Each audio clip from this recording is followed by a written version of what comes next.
Sur les murs de ce refuge pour femmes, des mots pour donner du courage. Cet établissement de Jéricho abrite des victimes de violences domestiques. Un phénomène en forte hausse dans toute la Cisjordanie. La nécessité de ces refuges s'y fait donc de plus en plus pressante et leur rareté de plus en plus ressentie.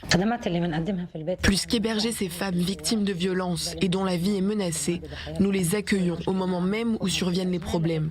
C'est pour ça qu'on l'appelle un refuge d'urgence. En 2021, 26 femmes ont été tuées en Cisjordanie et à Gaza suite à des violences domestiques. À l'intérieur d'Israël, la même année, 15 Palestiniennes ont trouvé la mort. Une situation qui a poussé le comité des femmes palestiniennes situé à Ramallah à appeler à l'adoption rapide d'une loi sur la violence domestique. Dans cet établissement de Jéricho, pas moins de 50 femmes accompagnées de leurs enfants ont trouvé refuge ces 2 dernières années. Protégées par de hautes clôtures et par des caméras de surveillance, tout ici est fait pour qu'elles se sentent hors de danger. Nous veillons toujours à ce que les femmes n'aient pas l'impression d'être dans une prison. Nous voulons que les femmes aient le sentiment qu'elles ont ici une deuxième maison où elles viennent pour un moment afin de penser à leur vie et penser à prendre un nouveau départ. Lorsqu'elles quittent le refuge d'urgence, après environ un mois, ces femmes sont parfois transférées vers des établissements d'intervention intermédiaires.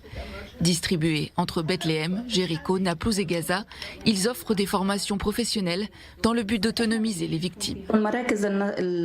Comme nous intervenons pour des situations d'urgence, nous couvrons une courte période. C'est donc difficile pour nous de réellement participer à la réhabilitation de ces femmes. D'autres refuges fournissent des formations en esthétique par exemple ou encore en couture.